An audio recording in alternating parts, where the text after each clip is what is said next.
This episode of the Gizzverse podcast is brought to you by Altered Treats, the only King Gizzard-inspired cannabis-infused cookie line. Now, I've had some of their stuff, and let me tell you, these are the best-tasting psychedelic cookies in the game right now. Classic chocolate chip, Florida Sunshine, they even do custom cookie orders. All you need to do is head on over to their Instagram page, @Altered Treats, and message them to put in your order today. Trust me, you're definitely not going to regret it. It's delicious. Hello, my name is Hantayumi. I am a cyborg. Welcome to the Gizzverse podcast.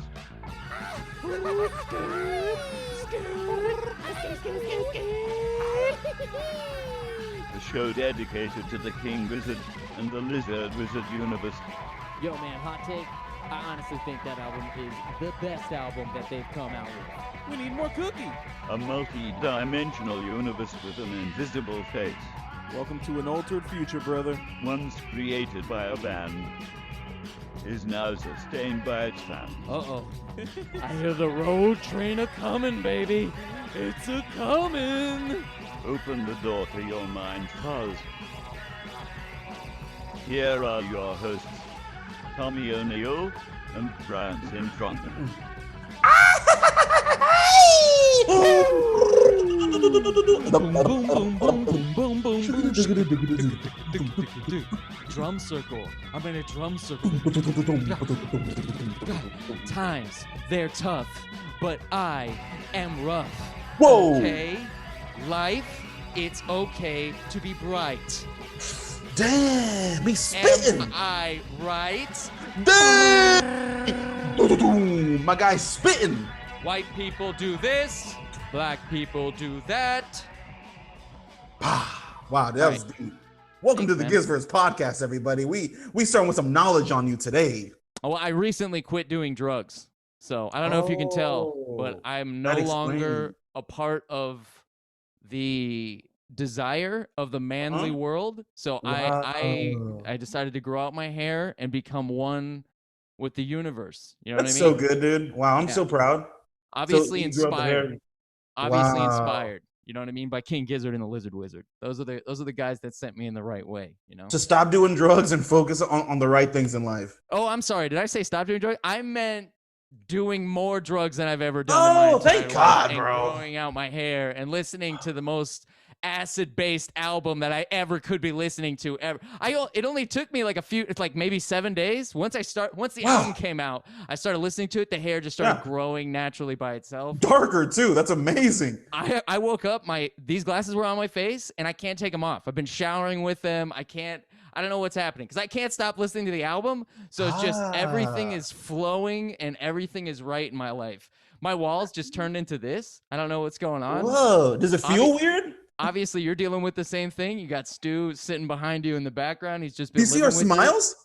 Yes, I see your mustache. That's the thing that I focus on. Old school, right? You don't have a mustache. Well, I don't like it. It's like seeing my dad without the mustache. Slightly upsetting. It's like I've known you too long with the stash, so seeing you without it, it's like I cried when I saw my dad without the mustache for the first time. Did that ever happen to you when your dad shaved? Because I know he shaved at some point. I was so old though. He lost a bunch of weight and then he shaved. It was just like, wait, you're not new man. I met you like 2 years ago. What happened? You're not the Rebirth. same guy. It was a rebirth.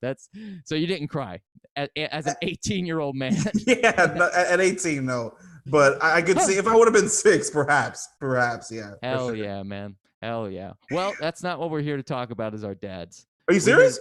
We're here to talk about, yeah, I'm fucking dead serious, bro. I'm here to talk about one of the strangest albums.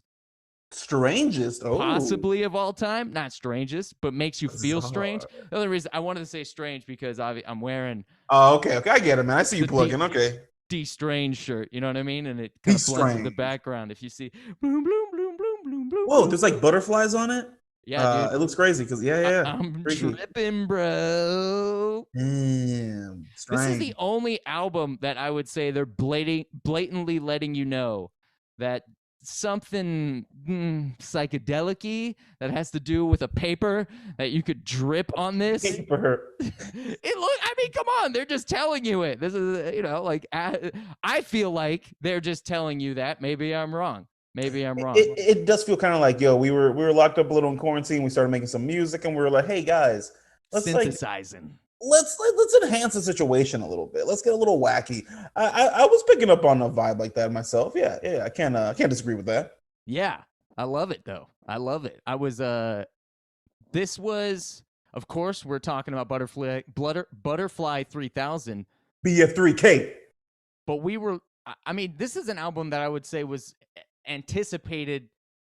Not like, oh, we're looking forward to their next album. Anticipated like, how, man, if they did this kind of album, it'd be really cool if they went this way. Let's see if they could do it.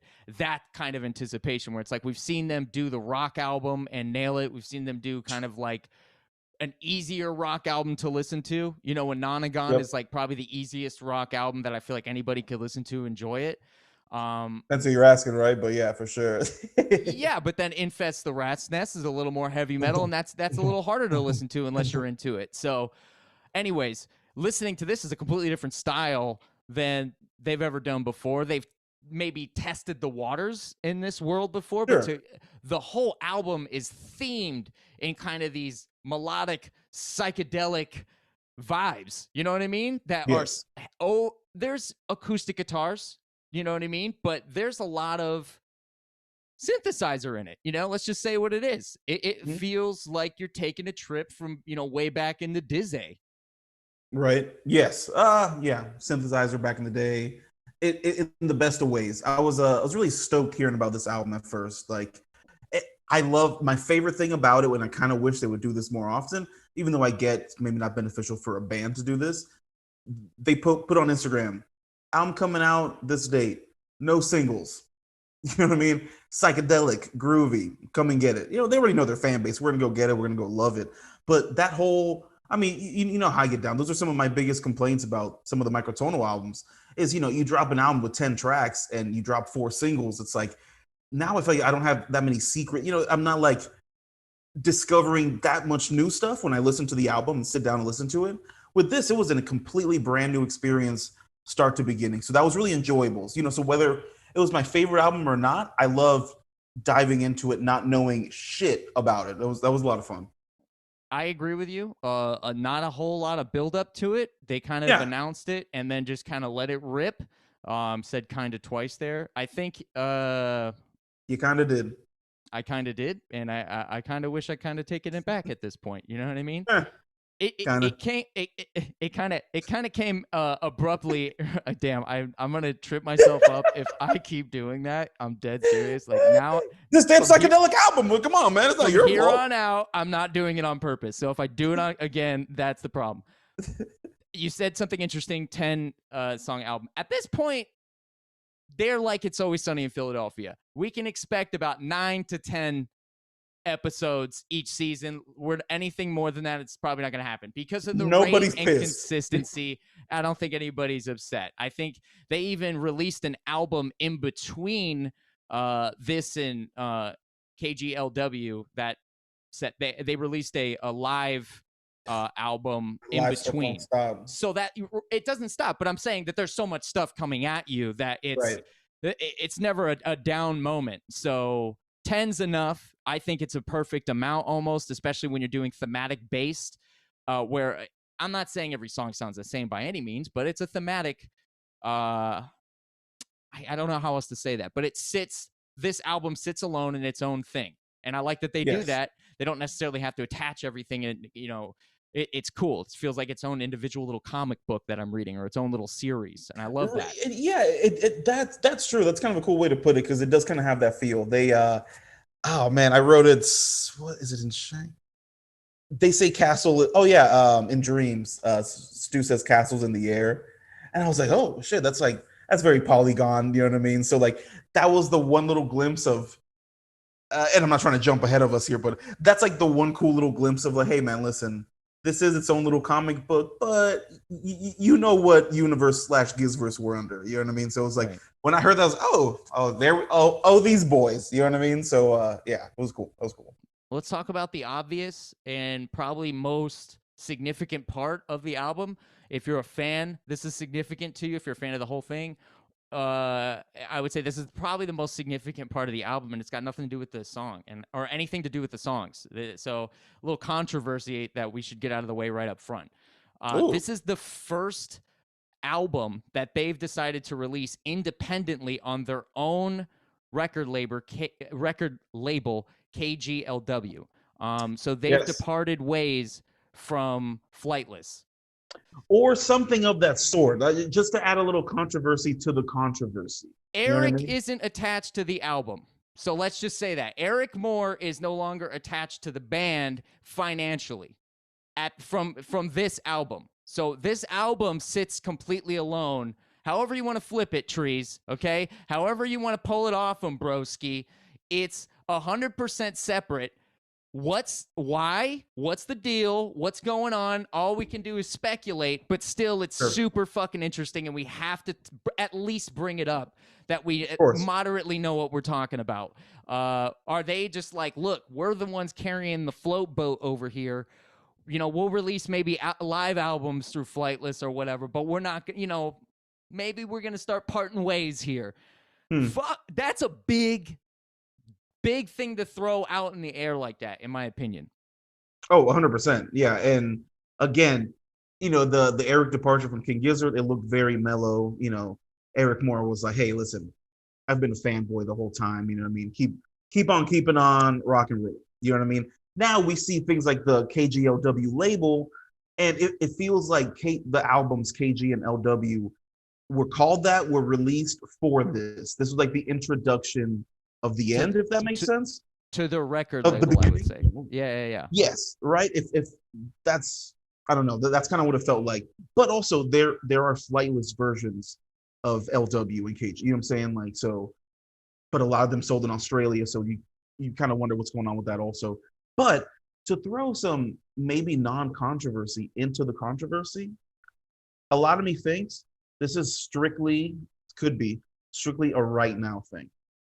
And what I mean by that is that right now, Flightless and so many other labels, bro, Flightless is 6 months behind, or they're at least causing other labels to be 6 months behind. You know what I mean? Because these the presses where the plants where they make the different vinyls, they're so far back behind. And an artist recently was like, yeah, we're sorry guys, another delay. Our press is being backed up with King Gizzard records right now, with like 100,000 King Gizzard records. So, give us a little bit, which is pretty funny. So to me, is the KGLW just a different distribution source? Because these guys know they're pumping out stuff, man. So where it's not like, yo, we're leaving. It's like, yo, we have to continue. If we're making music, we're making records. So we got to keep pumping it out, and we need a different distributor. That's kind of what I'm thinking is maybe of course, that's still financial. It's still like, what does that totally mean? But that could be an angle of like, we just need somebody to press this shit, man. Now. That's a fair thing to do, and I'm glad you did that research, and that's what we do here at the Gizzverse podcast. We let you know the full scope. Little controversy, little honesty. You find out in between how you feel somewhere about in the middle. Okay, yes. It's somewhere in the middle. I think it's about money. Personally, me and Brian have talked a great deal about this. I will not disclose my full feelings because they're unfair. I don't know shit, but got a lot of passion behind this band. So we know a lot of history behind this band. Some people are getting married. Some people are getting kids. A lot of money's exchanging hands. I mean, we're talking millions, not at least hundreds of thousands of dollars is what we're talking about. We're not bucking into the millions, and there's formerly 7 dudes. Now there's only 6. So I know that was 10. I'm not stupid, but you get what I'm saying. It feels like 10 sometimes, man. They're really good. A lot of people involved. Jason Galea, a lot of people involved. Man. Then a switch. So let's move on. Let's get past that. Obviously, they had little build up to it. First album that they're releasing, that's the big news. So let's not get too lost in the controversy, but I think it's fun to talk about. Am I right? And if you're listening and you have more thoughts or you have an inside source, you're like, bro, funny you mentioned Eric's my best goddamn friend. Or hey, Eric's my uncle. Don't even worry about it. You know what I mean? Or my cousin, whatever. My cousin. Yeah, your cousin. Just let us know. No problem. Let us know what's going on and be like, hey guys, listen, just the inside scoop here. We'd love to get your input. 100%. Yes. So if you're seeing this on social media, just reach out to us on break any our brains level, please. Break our brains. Okay, so Some cool stuff right at the top. I mean, the writing was mostly Stu-centric, as it tends to be. We got Joey on one track that he wrote with Stu, and I think he did the major vocals on. We'll get into the specs as we go through the songs, obviously. We shall. What something special is, I think only, if I'm correct on this, and I might, if I'm wrong, I'm wrong, but whatever. I think only track 6, Catching Smoke, is the only track that they all three sing on at the same time, if I'm not mistaken. You might be right on that. The rest of them are heavy duty Stu and Ambrose. So you get mostly Stu and Ambrose, which is not unusual, but Joey's track really stands out, and Joey really only sings on 5 and 6, if I'm not mistaken. So, and those are the songs. Obviously, 5. I think 5 leads into 6, so I think that's on purpose. And they're good at that, buddy. I think Joey, even Catching Smoke, he co-wrote with Stu, if I'm not mistaken. So those are, I only point that out, and we'll just to kind of get the full scope of the album. Obviously, Stu, again, production, mixing. Joey, he was responsible for mixing tracks 5 and 6, so his tracks. Joseph Cara was their mastering person, and Jason not Galea, his first rodeo. Jason Galea, if you can't tell, did the artwork, but still, maybe you can't tell because it looks so different from anything he's ever done. Like, this doesn't look the same. Does.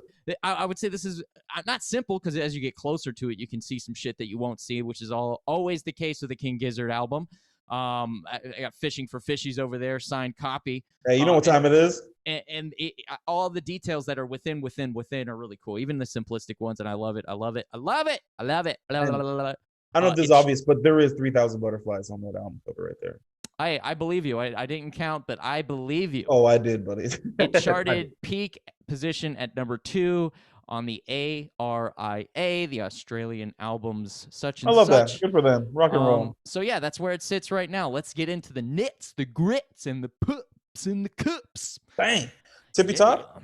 Tippy top, man. Give me yours. Give me yours. That's good. I like that. I like this track. The music video kind of did it for me.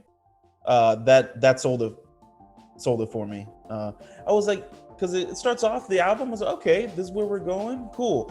Then I think the music video is very modern, and I don't know. It's just like a lot of fun, and it's from like PHC Films, which I've actually kind of not loved all of their videos in the past. I really like this one. It just had a fun, fresh feel, and I liked it a lot. Yours, very nice. That's it. I was a little confused by the lyrics, kind of, but yeah, that's really my take. I don't have too hot of a take. Weird. Why not?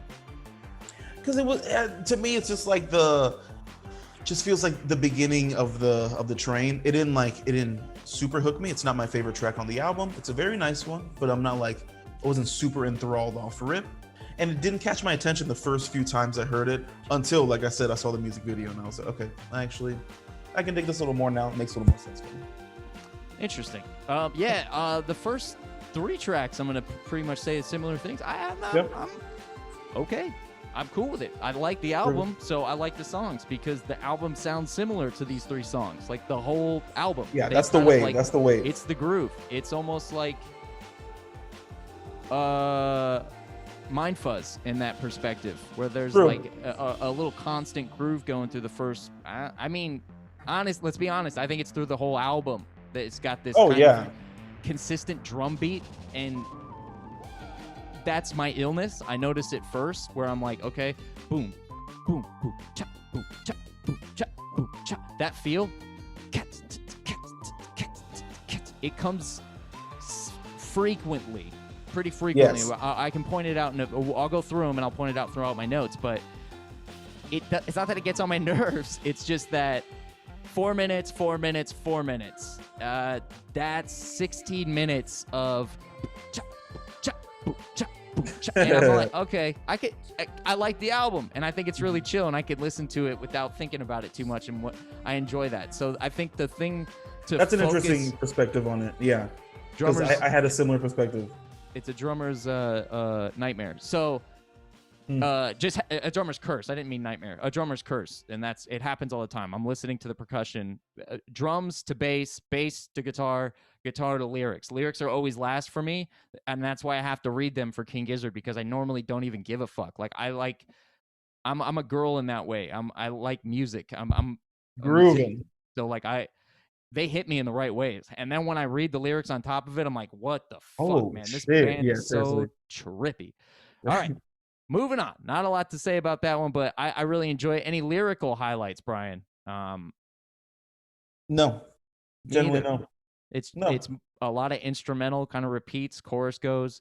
I like the chorus. Your third eye sleeping. Your third sleeping eye, rather. Your friend, your mind. I like kind of that verse. It's the last verse, the second verse. Can you make a vision so real and refined, like lifetime knowledge, traveling? I like it all. Yeah, this song kind of reminds me of not that it sounds like it at all. This is gonna sound funny. It reminds me of how they did Rattlesnake on Flying Microtonal 1 to introduce you to the sound of microtonal. You know what I mean? This song to me is the introduction of the Butterfly 3000. It's the introduction of their synthy, of that drum track you're talking about for a while. It's like, this is that. Like, tune your ears to this, because it's gonna be the whole vibe of this album. You know what I mean? So Yeah. Okay. Moving on. Shanghai. A lot of my location of some of my favorite movies. So true that, right? Hey, I like this one a lot, man. This probably yeah, this is a single. yeah, they said they're making a video for all of these. This one just released a couple of days ago. Very cool. Not how I pictured the video being, but it was really cool, kind of trippy, fun. I love it, man. This whole album has like a Asian feel to it. Is that weird to say? Like, it's especially Shanghai, but Well, Asian is a big umbrella. So huge, yeah, for sure, right? Because I Shanghai's in China, obviously. I didn't want to say Chinese feel, you know? What? Yeah, right. Like, but I don't know. It kind of has that like tone throughout. And going back to yours, the music video felt like that. It felt Tokyo to me. There's a lot of like colorful lights and like bright clothing and stuff like that. It felt very Tokyo. So like that theme to me reigns throughout the album, kind of. Maybe they felt like they needed a rep for China right now. You know what I mean? It's fucking anti-American scumbags. Yeah, a lot of people like this song. I've seen it rep the most on social media. I love Ambrose's verse. I like how I've always said that they should do that more, like trade off. I love how rappers do that shit. Is my screen too bright? Sorry. I like how rappers do that stuff. Pulling my notes up, dogs. Bros and dogs. I love Ambrose. You guys know that if you listen to the cast. And ooh, I got a disease. I got a disease for the bros. The only cure is a little more Ambrose. There's a little more of them, yeah. A little more bros. So when you end a song with the best singer on the planet, it really could. It gives you the right. I love the high pitched shit. I love all that stuff. I love the vibes of it. I can't deny this song, and I no way. hate when I can't deny a song. I love to have a controversial opinion in terms of like, if people don't like it, I like it more. You know, I'm that kind of asshole. Yeah. This song is just good, dog. It's cool. Like flying or not, Microtonal, you said that earlier. What the fuck? Come on, brain. You're so full of drugs, dog. Paper mache, my guy knows me. It has the peaceful vibes of Paper Mache, where it's like, oh, you don't like King Gizzard? Okay, let me show you something. Like, yeah, no problem, man. I got a song for you. You probably like it. You'd have to be insane to not enjoy that album. Like girls, it's just like, hey, you want to turn that on? Boom, I got you. Gotcha. And no problem. Paper Mache. This album has that vibe where I could show this album to some younger millennials. I guess I'm a millennial too, bro. But I'm on the older side of the millennial. we could show some younger folks this album, and I think they'd be very pleased. And I they agree would with be that. also super surprised when you show them Infest the Rat's Nest. Like, wait, what? This is the same band. Wow. What is God? Okay, They're like so eclectic. I love that. moving on. Dreams. Do you have them? Do I have them? Are we the same in them? If you wake up in another place at another time, are you a different person? Boop, boop, boop, boop, boop, boop, boop. Boop, boop, boop, boop, boop, boop, boop, boop. I was trying to do it earlier, but I couldn't get. I'm still not getting it. Boop, boop, boop, boop, boop, boop, boop, boop, boop, boop, boop, boop. That's pretty good. I want to wake up in my dream. I love that line. What does that line mean to you right there, man? Well, that's the thing. It's like I love the line, and I'm glad he says it for the whole song, the entire song over and over again, because it takes me about that long length of time to figure out what that means. So I was torn with it, yeah. And I love, the hate that you could easily throw this song and be like. And I know you already pointed out the big line, the only need the castle in the air. You already pointed that out, so we don't need to get too down on that, down on it. But well, I like a couple of things that Stu said about this. And at first, I thought, I was like, is this classic paper mache where this is like sounds nice and happy, but it's dark? I was like, because to me, I was like, I only want to wake up in my dreams. Like, so you don't, I don't know, was that like implying that you don't want to wake up normally? It's just like when you're having a dream you do? Like, I was like, what does that mean? And Stu was like, no, it was the complete opposite. It was actually like trying to make a positive twist of during quarantine. I was like, wow, okay. Cool. Happy to hear that. I didn't know where it was going. I didn't know if there was like a classic paper mache trap on that, but no, it's a nice positive little tune. I did not feel like that at all. Suicide was not the way that I went on that. I like the, or just, death in general. And I think as a young, healthy man, I would have to murder myself if I was going to fall asleep in my dreams, or wake up in my dreams, rather. I don't think he believes in heaven, so I don't think there's a waking up in your dreams for that kind of thing, you know what I mean? But I get how you could vibe on that a little bit. I didn't feel like that. I was just like, this guy has a lot better dreams than I do, because I have straight nightmares, dog. I do not want to wake up in my dreams. Never, ever, ever, bro. I straight have scream terrors, man. My wife, it freaks my wife. Obviously, at this point, she's a little more used to it, but like, oh my God, bro. I mean, yeah, I'm not exaggerating. It's full. So I disagree with Stu. He has great dreams, and I'm happy for him. Couldn't be more happier for him. Love it, love it, love it. I'm absolutely terrified of my dreams. I mean, it's terrifying, dude. Absolutely terrifying. Okay. He said, before we jump, he said something pretty funny. Hurry up. In an interview he did, he said, in Gizzard, it's like, I'm not putting a fucking positive spin on this shit. I'm going to give it to you raw. And I just think it's like a funny, I don't know. And he's saying that he usually does that. And for this song, it was just going to be like a nice, pleasant little tune. He was trying to go away from how he usually is. I just love that quote from him. Like, I'm going to give it to you fucking raw. Like, that's so good. It's crazy.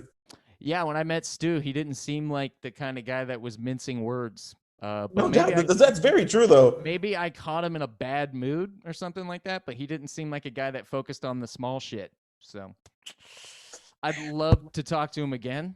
And what's gonna happen again, buddy? Don't worry about that. I hope so. I'd love to have a second chance to ask. Once they get rid of that restraining order, I'm telling you, dude, we're gonna be there. Question I ever asked him, which if I had a chance to re-explain that question, I think he would know more what I was trying to ask him, and he was like less like, yeah, bro, fucking idiot. God. Next. Next. Oh my God, I'm so sorry, man. Next. We'll stop the podcast, man. I'm so sorry. Oh, that's good. Fuck. That's fun. Good times. Good times. So hey, what about the little track Blue Morpho or whatever? Am I right? Oh man, you don't get to move this podcast along. I'm not moving it, bro. We gotta jump. Organized enough. Yeah. It's simple, straightforward song. There's one verse and then just Blue Morpho. Blue Morpho. In case you so I have a weird affinity. So this would be quick. Weird affinity towards Blue Morphos. Blue Morphos, if you guys don't know, Venture Brothers, little Venture bro con lout.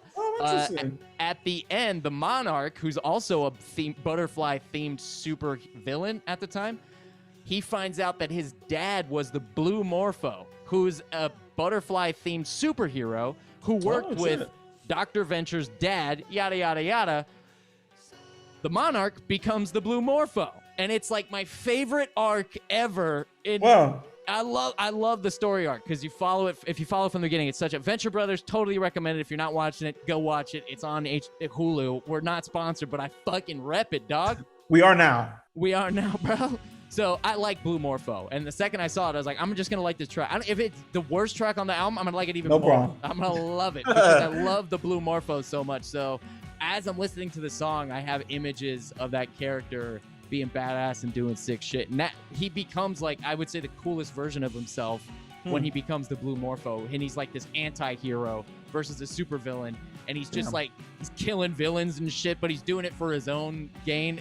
It's a badass storyline, and I fucking love it. But that's pretty tight. It's sick. I mean, I don't know, should we be going into the nuances of who's writing these songs, or was it enough for me to address that in the front? Because I kind of think it is enough. I think it's enough. If you're listening to Gizzverse podcast, man, you know this shit, man. Maybe not. I'm sorry. I don't want to assume out there. You know what I mean? But, yeah. Okay. Yeah. I will say this track in particular. First time I heard it, I was like, "Is this a long lost currents track? Is this like?" I was like, "Did Kevin Parker and Tame Impala do the like the vocals for it?" It feels like this was their they're like, hey, Tame Impala does that thing, we can also do that thing. It's like King Gizzard loves doing that. I know that was the thing. I absolutely know that they flexed on this album.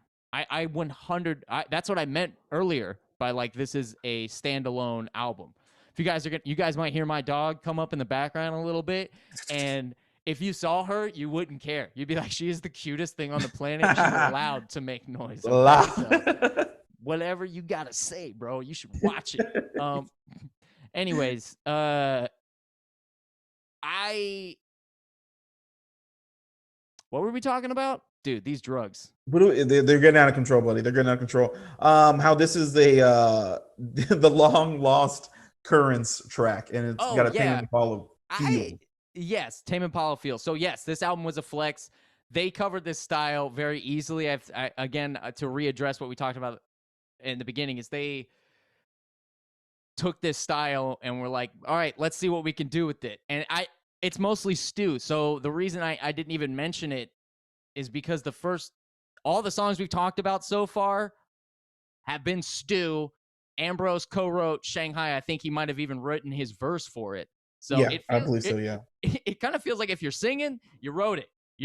That's your job. You're gonna write your verse and you're gonna sing it. You know, so interesting. I don't know if someone's hearing it and they're like, I want to be a part of it, or someone wrote the song and they're like, hey, I want you to be a part of it. Either way, I'm cool. I don't really give a fuck. But first 4 songs so far, stew heavy writing. Okay, no doubt. Moving on to. Hold on, I'm sorry, can't move Go on ahead. yet. Go I have an ahead. interesting. Blue Morpho. I didn't know what a Blue Morpho was. Full disclosure, no idea. Dude, no idea. The song's about butterflies. The no. album is about Excellent. butterflies. 3,000 of them. I didn't know 3,000 fool. Didn't know that was like a type of fly, bee fly. So when I googled Blue Morpho, of course, a bunch of butterflies pop up. Also, kind of funny. I wish there's a ayahuasca shamanism center in the Amazon called Blue Morpho. So that was like, I know. I was like, that's so funny. I was like, oh my God. Okay. Little known fact. Your boy runs and operates it, okay? So my God. Small world, brother. Small world, brother. So what are you taking me out to the Amazon, bro? I'll give you the homeboy discount. It's only $895 per hour, so you will get wrecked. Your boy will get you wrecked. What a for treat. About $4,000. I will get you there, man. I will get you there. That is pretty funny. I was like, oh, that's ridiculous. Okay, let's get to now we can move on. The meat of the potatoes, in my opinion. You know, we called Shanghai the undeniable single. Well, I'm going to have to call this one the undeniable best song on the fucking album. Wow, really? How many times have you heard me say that about a Joey song? How many times? I'm gonna tell You know what? A bunch. I'm gonna tell you. Zero? This many times I've said that about. You've said that about Joey's songs. They've been I don't your know favorite about that. songs. Okay. Now we're telling lies. Listen, bro. Hands down, lyrically, musically, even it's kind of like the same. I would say the same vibes as we've been getting, but Joey's voice comes out really well in this style. True. I don't know the lyrics. I think he's getting better and better too. Just on the down low, I'm feeling low. Is he saying kind of low there? Okay. I believe so. Yeah. I heard it and I was like, okay, you got me, bro. Here we go. I'm Okay. listening. It was one of the. All right. one of the few songs where I'm. This whole album is heavy lyric to me because I heard the lyrics because I stopped listening to the music at a certain point. I stopped focusing on the music at a certain point because it wasn't the thing pulling through. The lyrics were really coming through, and Joey just nice perspective. Reached out and grabbed me and pulled my ass in, and was like, I don't know, man. I feel what he feels. Everything he says in this, I feel right now. I feel heavy duty right now, and like, shit, bro. Like he got me, dude. Like I like to feel not alone, and nobody wants to feel alone in pain. You know what I mean? Or like misery or whatever you want to call it. Like, I don't want to get too deep here, but like it's so tight to have music that like you fucking can connect with on a personal level with somebody that you really kind of care about, even as a fan. And like you care about their music, you watch them grow, and like I know what he's feeling, and I hope he feels better. Because I feel the same way, and he made me feel better with this song. Oh, yeah. So, that's like, good. It's so crazy, bro, how that works. Life is insane. And that's all I got to say about that song. It's the best song on the album, bro. Wow, cool. Okay. I like that perspective, man. I really had similar regard of just like, I heard it and I was like, God, man, when are we going to give Joey his props, bro? Like, he's got Right so here. many of those tracks, you know? Track like 5, right in the middle. Boom, baby. Right in the middle, right? Right, like, right in the middle, dog. This is where you get it. You start thinking of some Joey tracks, like, man, he's getting better. He sounds more confident every song he does, you know, like he's just selling it, you know. It's like he's like that really good I don't know, he's just like a very valuable player on the team, man. And I mean, yeah, those songs, his songs lyrically always hit, man. It's always like, I mean, work this time, hello, like get out of here. Yeah, this was a really cool one. I feel like they'll definitely play this live, and I feel like it'd be really cool to see live. I totally agree with you.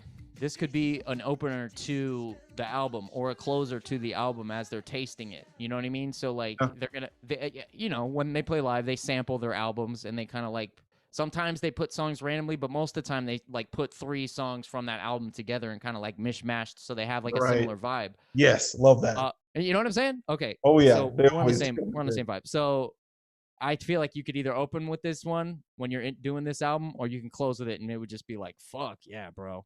Damn. Okay. Imagine them doing Shanghai in Shanghai though. That just sounds beautiful, man. I don't see that up. I don't know how they wouldn't do that or couldn't do that. That would be probably easier. Accepting Chinese government money, that would be super easy for them. Also, as communists, also. This is lyrically probably the most diverse song on the album, and there's a reason that Joey maybe didn't write a whole bunch of songs because he blew it out on a couple songs. So this one and the next one are, you know, Joey. This one is 100% Joey. The next one is Stu and Joey. I lyrically, it's a great song. If you heard it, you know already. So it cost me $25. What do you think interior people means? So, and then we'll move on. Fair. Stu said Joey brought him the lyrics. He was like, "Yo, look at this little song right here. Been writing something pretty cool." Wow. And Stu was like, "You okay, bro?" And he was like, he was like, "Yeah. It's more like." He was like projecting the people that lived inside of him, that he no longer fears the interior people anymore. You know what I mean? And it's like, So it's really like a sign of his growth. And Stu was okay. That's very nice. You know what I mean? Like, okay, that's good to hear. But that's what I was curious about too. I was like, what are it's almost like interior demons. You know what I mean? So that's from what Joey said. I'm getting more from what Stu said that's what that means, in my opinion, at least. Dope. Let's move on. I don't want to get too heavy and deep in personnel. That was good enough. I think it is. You could put demons, people from your past, all in that same. Yeah, man. I think those are demons. You know what I mean? Because they become inner. They become interior. They live inside of you, and they become inner voices, and those voices have faces in your head, and then it becomes like. It's heavy. Life is heavy enough, and it's so hard. You don't need additional internal beatings. The external world beats you enough. You don't need to then turn around and kick yourself in the face as much as you absolutely can. Stay positive, guys. If you're hurting out there, reach out to us. I'll fucking talk to you for an hour, and I'll post it on Facebook. It'll be fun. If you want it to be, you know, no! No! Unless it's recorded, my life isn't real. It ain't real. Okay, next tune ski. My second favorite song on the album. Bro, come on, Catching man. that smoke, dog. That smoke, that this loud, could be taken that pack. in so many different ways. You want to catch that smoke? You want to catch that smoke? Catch that smoke, bro? Catch that smoke? So I love the title. I love that title. And it's a bunch of stuff. So what do you think? This is about I did want to weed, say man. this. It's about what? It's about weed, bro. Like, come on, man. What? Don't be so simple-minded, bro. It costs me $25. So it does remind me of. You remember that band Group Love? Yes. Sounds like I would say if you put this on a Group Love album, it would be their best song on the album, bro. Yeah, blew your mind, dog. That's actually really funny. Yeah, I thought man, that one song that's pretty cool, man. That's their best track for sure. Wow, that's pretty funny. So on 2 songs. Everybody give us swallowing the sun in the moonlight room, standing at the foot of a rainbow. What is that? Come on, dog. Yee! Yee! Listen.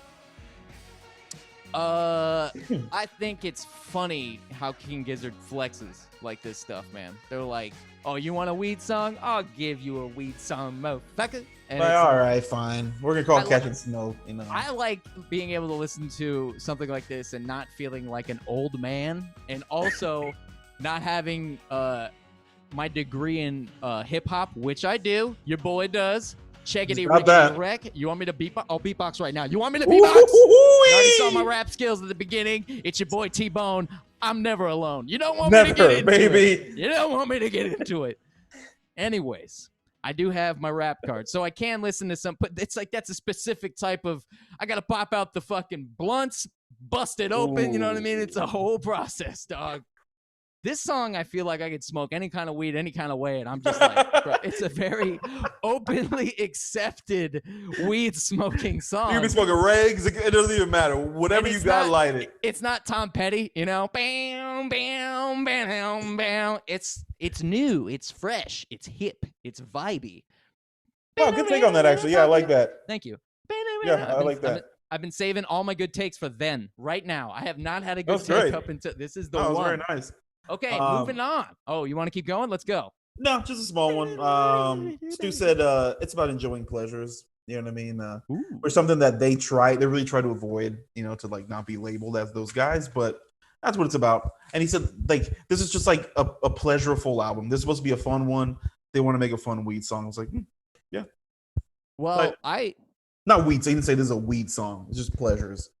It's kind of what I was addressing at the beginning of the podcast. Not to reiterate what you just said, but I believe that's what they were doing. They were blatantly coming out and being like, yeah, dog, you get it.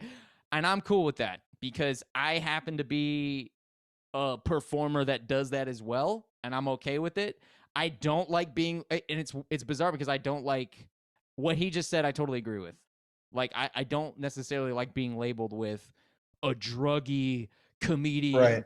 because it's like I'm not up there just talking about drugs. In fact, I barely mention it, and I'm more on his boat with that. Like, I have to avoid mentioning it because if I mention it once, then it's like You're they that remember, guy. they remember that highlight of it, and like a lot of times people, whatever. It's a weird in between. So I totally fucking get it, but I respect the move to be like, yeah, dog, we burning, bro. We out here, man. You know what I mean? We out here. They smell it. They get in the audience. They know who their fans are. Oh You know what I mean? shit. They smell it for real. So right behind the two best songs on the album, we happen to have the worst song on the album. Oh, wow. Bum. Tommy's worst song alert. 2.02 Ah. killer year. It's like, yeah, bro. We get it, man. That's what I thought you were gonna dig this one, man. Yeah, I bet you did. You think you know me. Yeah, right. Shit. Well, listen, bro. If you open up a song with a chorus, I right off the bat, I disrespect your song, bro. Oh, interesting. I disrespect your song. That's I not true. ain't respecting it. That's totally fake. I'm kidding. What a rule. That's a What rule, bizarre dude. rule. I just don't like the music that much to it. Fair. I don't like the. Beep, beep, beep, beep, boop, beep, beep, beep, beep, boop, boop, beep. Pew, pew, boo. I'm not that kind of guy. I have to be on a kind of drug to enjoy that, and weed isn't that drug for me. Weed, I mean, it's not that kind of drug for me. I need right. a psychedelic. Maybe if I listen to it tripping, then I would have. I know somebody growing some shrooms right now legally. Oh shit! Oh yeah. And completely legally. Okay. And I might give it another listen to. I like Oh, those and you're gonna songs love it, dude. Don't worry about that. Some headphones and. Yeah, you'll be hearing it totally. Like, oh my god, this is actually like. I have this one down as like the one that's gonna grow on me because I'm not. I'm with you 100%. I'm not there yet. Like, Oh, shit. I think I'll get there, but I'm just not really there. Nah. Cool. It's like classic Giz, but I feel like it doesn't. Musically, it does. Lyrically, I feel like it doesn't flow with the rest of the album, really. So, I don't know. It's kind of weird. I don't even think musically it fits. Like, they should have put it more in the end or more in the beginning. Yeah, seems If kind that of makes odd. sense. It seems too out of nowhere by song 7 that you're going that far left. You have to do that in the beginning or at the end, in my opinion. So Kind of true. Yeah. Yeah, I feel that. bro. I'm a genius. All right. Genius. Genius. Black hot soup. Something or seething pot filled with hot liquid up to the top. What does that mean? Is it inside? Is it outside? Am I good? Am I bad? Am I whack? What do you think? Am I whack? I like the song a lot, bro. It's nice, right? It's a nice song, but they're all nice songs. Like, Yeah. it's got that same tempo, a different drum beat, similar tempo. So I like Yes. the Cavs man when he comes off stuff, like throwing me like an up snare. Good. I love Oh. those. I'm a big fan. You know your boy. He makes it difficult on himself. Love that. Always. He doesn't have to do that, and he does it on purpose. So that's probably the best thing I can say about this song. The lyrics are cool. They're interpretable. So, is there So fun. anything in particular that you have to say about it? Black hot soup. I guess Stu was, again from the interview, referring to like, as you could imagine. I mean, that's what I thought he was talking about. It's like it's a little vague, but it's just like the universe, like the big scary universe, you know. And he keeps going back to like, it's okay because you're with me, kind of thing. You know what I mean? I don't know. This last half of the album gets really sweet. You know, it's just like, or I shouldn't say last half. These last few songs are just like adorable, kind of.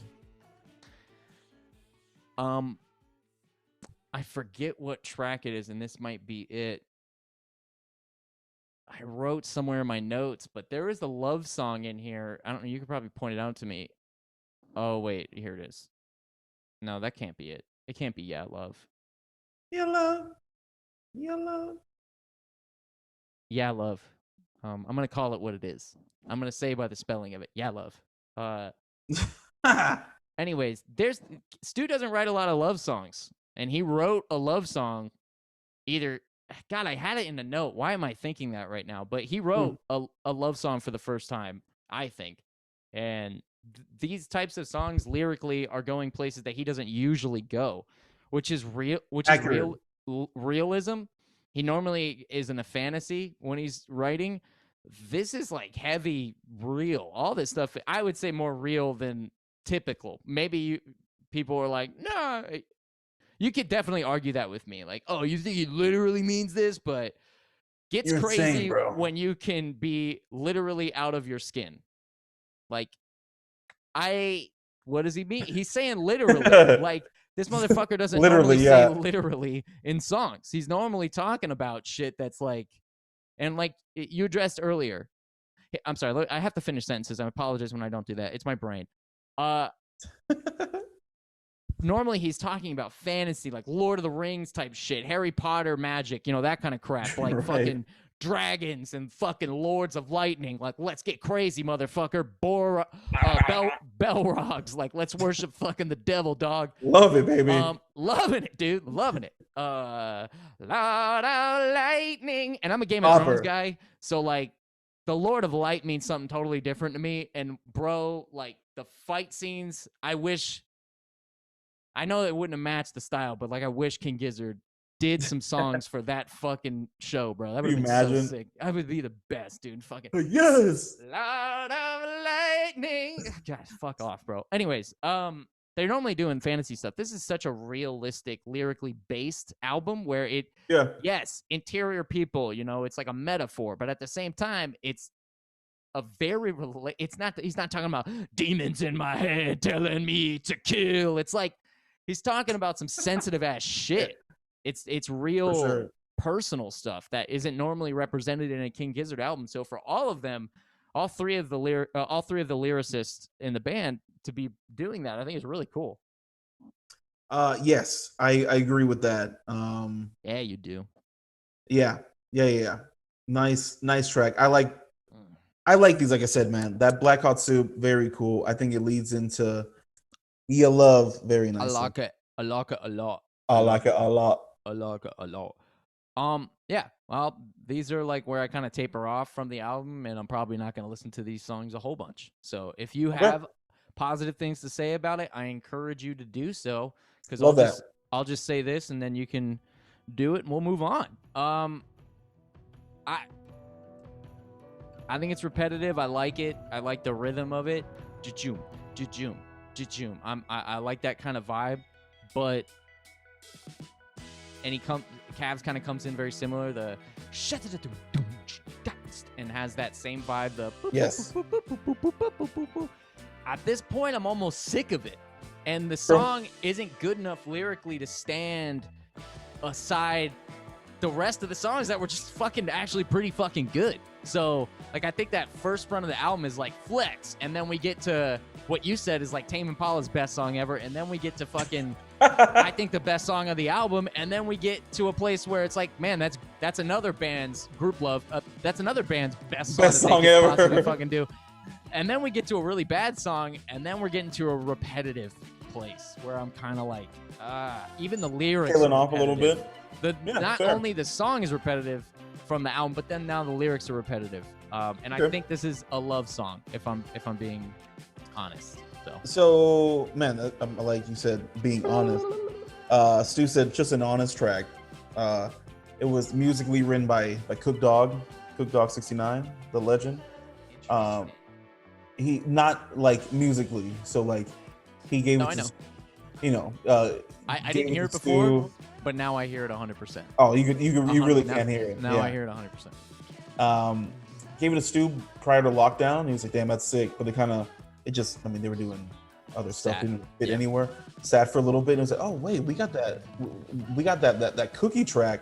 And then Stu just added the lyrics, and like you said, this is where it gets really sweet, and like I feel you on, like, it does kind of tail off, but it's just like Stu was just like, it's an honest track, and it's all about like how happy he was about his baby. You know what I mean? Like he just can't wait. He's like beyond, and that's kind of back to Black Hot Soup, like literally being outside of yourself. It's like it's not literally, but he's just the excitement of having his baby. It's just like he's beyond himself. You know what I mean? I'm a dick. I get it. Thanks a lot, Brian. Okay. Chew on that, Bambi. God, fuck.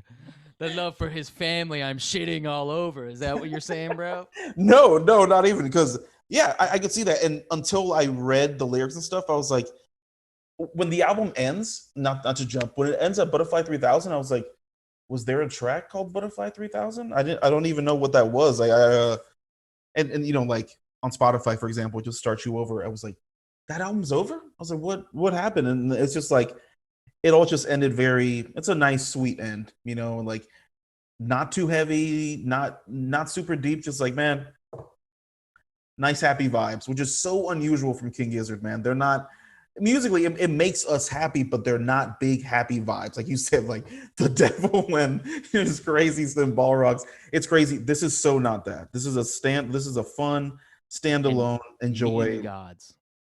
Yes. This is the nice happy gods. Okay, so yeah, I don't know. My head's kind of going both ways, and I don't want to continue being the fucking asshole here, but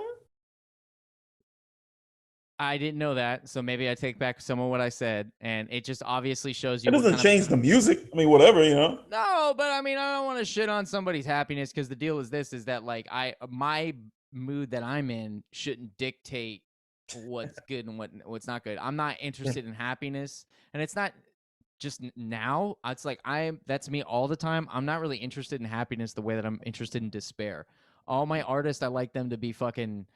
Brian knows this about me. My favorite artists are drug addicts. My favorite everybody's an addict in some kind of measure or way. Because and when they embrace that honesty with themselves, I even admire them more, because I think it's so fucking heavy duty. But anyways, the happiness thing is like, yeah, okay. It's uninteresting. It's not that dynamic to me. Maybe that's what it is, and it just shows what kind of mood and person, what kind of shitty human I am. So, you mentioned Butterfly 3000. So the title track, continuing with the trip vibes. I think someone fell in love with a synthesizer, sitting alone with themselves, vibing. You know what I mean? You already know. Which is so cool. Like, not exactly what I expected their synth album to sound like. I hope they make another one in the future that's very different. There's some tracks on the like demos, demos volume 1 and 2 that I'm like, this is amazing. They need to focus on some of this stuff, because I don't know. Yeah, anyways, really cool. So this is exactly what I was looking for their synth their big synth, not debut, but you know what I mean. I put in my notes, this is the most adult King Gizzard song. It's just like, it's like Stu's open letter to his daughter. It's like, and then I was like, oh my, I had like a trippy thought about it. Actually, I was a little zooted. The whole album is about her, man. She's the butterfly. Like he's directly referring to her, like the world is so scary, but like you're gonna bloom, and it's my job for you to like become the butterfly in it. And I have to, I have to like embrace your femininity and like just embrace you, and like I will do my best and watch you bloom. It's like, damn, it's very adult for this band. It's just like, I don't know, man. It's crazy. Our boys are growing up. It's very liberal, Brian. Very communist, Brian. That's what it sounds like to me, man. I don't like people's feminist gobbledygook coming down on my hippie views. This is a guy looking like Whoopi Goldberg. You can't tell that I'm kidding, bro. I'm sorry you don't understand comedy in any kind of way whatsoever, bro. Like Whoopi Goldberg, bro. We go back to the 90s. Kidding, bro. I would definitely take. I told my wife, I was like, I'd rather have a daughter than a son, and she was like, "No, you don't." And I'm like, "Okay, Jesus, calm down. Like, we'll figure it out." Right. I have no idea. Yeah. It beats me. I don't want either. So I was like, I don't know. Little wieners running around everywhere. They got the wieners flapping around all the time. It's like, I don't know, dude. It's like you don't know what it's like. Little boys running around butt ass naked. It's not as fun as that sounds. It sounds funny, terrifying. But eventually they start humping furniture and shit. You're like, dude, you gotta stop, man. Stop rubbing your dick on everything. Like, That's horrific. pick a pillow and use that. You know what I mean? Like, these are for guests. Stop it. Parenting 101. We'd be great parents, man, obviously. So good. Stop using the lunch meat to rub your dick on. God damn it. Certainly don't put it back in the box. Hey, Jesus what's the matter? Christ, that's Hey. good salami, man. So yeah, that's really cool that he did that for his kids or his kid. And I'm sure he's going to write a new album for every new kid that he has. And we'll have to hear about his happiness, and I'm happy for him. But I hope And he all gets that crap. gets back to writing Lord of the Rings level lyrics here soon. We need Nonagon Infinity 2. Stat, baby. Well, the first KG, I would say more than LW, were realistic too. Like a little more realistic. We've been saying that the last couple of reviews, so it's like maybe we're wrong in saying that they don't do it that often because now it might be the thing that they do. So a little more deliberate. They want to get out of the fray of fantasy, whatever you want to call it, and then, trying to appeal. No, I don't think that's what they're doing, but trying to lyrically, I don't know, bro. I don't know, but it's an observation. Could be the case. Oh no, 100%. And that's what I see people talk about the most. People who, whether critics or not critics, have been like, okay, this is like the album that's gonna like put them, over the map or whatever. I don't know about that, honestly. I don't think so. People, they're like pop. I'm like, maybe it's poppier, but it ain't. People are like, oh yeah, the like radio track. I don't hear radio on this. Then you don't listen to the band, and you don't really like the band, and you only like them because I don't think you listen to the radio either. Well, no, I think no. There's a bunch of shit on the radio, so I don't. True. And out here, the radio is completely different from True. over where you're at. It's different from where everybody's at. In Australia, they got a different vibe and all that shit. Anyways, I will say, then you don't like the band because they're such an experimental project band that, like, dude, are you fucking serious? Like, there's a reason why a bunch of different people wrote songs, and they're like, oh, this matches up with this and this matches up with this. They didn't just sit down and go, hey, let's write some radio hits. Stu obviously has been more secluded, and the other members of the band have been more and more secluded during this last year, just like the rest of us. And this is the outcome. This is what happens after it. Same with KG. I think some of the songs from KGLW may have been written prior or even during, but this album definitely is definitely written within the last year and a half. So yeah, these songs are a little deeper and a little more personal than radio hits. I don't think that they were desired that. You know what I think? I think that they were trying to make people happy. That they were trying to do what you were saying is like not be as confusing and not be, and I don't want to say lyrically confusing, but like not talk about dragons and lords of lightning and gods that will come and punish you and show you the hand that they were dealt. It's fucking badass lyrics. The book, fuck you, dude. There's another one. I can't remember the name of it. Maybe it's Chain of Being, but anyways, no, there's one that's like directly the Lord is coming down, and he's like, he's an angry guy. I watched Pulp Fiction the other day, and I was like, oh my god, dude! Somebody from Stu watched this at some point in his existence and was like, that shit is badass, bro. Samuel L. Jackson delivering the speech is what I'm talking about. Just like, and you will know the hand of the Lord. Anyways, raw, dude. I don't know why. It's like my whole life, bro, I've been terrified of demon shit. And my favorite superheroes, John Constantine, Doctor Strange, Rep City, those guys are always dealing with the supernatural dipping and diving world. That's my favorite shit, and I can't help it. I don't know what it is, but lyrically, it is my favorite shit ever. Just stuff goes on in my head, and I'm like, oh my god, this is so intense, bro. And the music matches it, and it's so fucking tight. My god. This is definitely an album that you could play with your wife in the car. No, I mean, don't play with your wife in a car. I mean, like, you can play the music with your wife, or do whatever you want. If you want to get arrested, whatever you want. I don't know. It's no problem. We're all grown people here. You know, how tinted are your windows? I have no idea. You know, that's how babies get made, guys. All right, and unless you want another butterfly, little baby butterflies. If you want another butterfly 3000 on your way, like, hey, calm down. All right, maybe there was 3,000 people born last year, and that's all the butterflies, including his daughter. Maybe 3,000 people born in Australia. That's possible. In Australia, there's only like 8 people there. There's like 11. Okay. Listen to me. we got to wrap the podcast up. So anything you want to talk about at the end of this thing? I mean, we kind of covered both dislikes and likes at the same time. I think we talked the album through. Yeah, we have. Yeah. I got one last thing I wrote on here. Rip you know it. what I mean? We haven't talked about it. I think it's a big deal that we should be talking about it. Red Rocks 2022. This is madness, bro. Madness, bro. That was supposed to be talked about at the beginning of the show, and I really apologize that we didn't talk about that. That's all right. It's the last line of my notes, so I mean. So it's not just Red Rocks, brother, but they canceled their North American tour.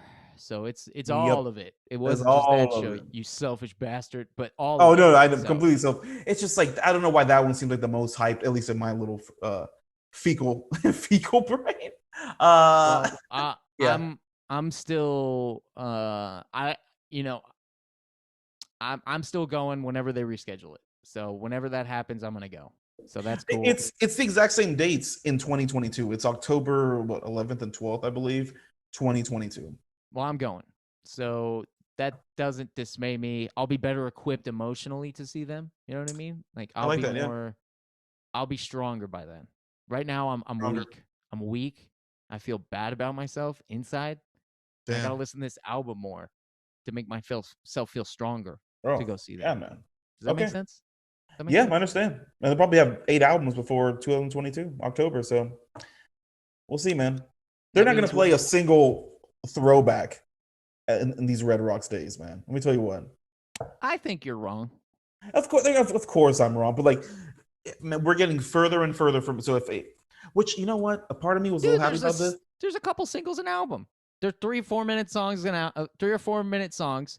They got enough time up there to hit some 6 hours in 2 days. Holy glory, dope ass tracks. Oh, I mean, if they plan on doing different sets each night, like Jesus Christ, like that's gonna be nuts. Actually, it'll be different sets, buddy. Don't worry about that. Well, then 6 hours. If they really plan on doing that, they're gonna hit them all. I mean, that's hard.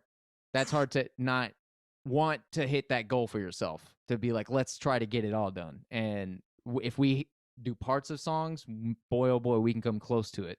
That's what I think. So I'm okay. This will be a groove, daddy-o. A lot of weird shit has happened this year, so I'm already it really has been fuck year 2.02.